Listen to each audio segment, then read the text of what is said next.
In this video, we'll show you what to do if Microsoft Authenticator is not working on your iPhone.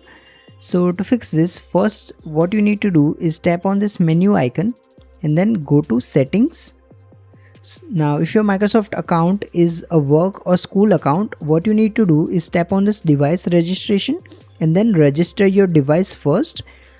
However, this is not necessary if you are using a personal account, so you don't need to worry about this.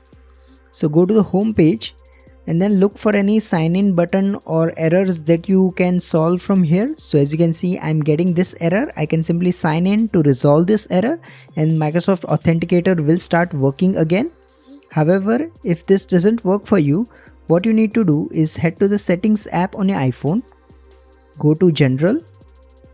Now here go to autofill and passwords and here enable the toggle next to Authenticator.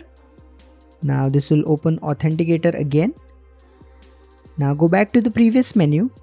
Now here select setup codes in and then choose Authenticator from this list as well. So this will set Microsoft Authenticator as the default authenticator for setting up two-factor codes.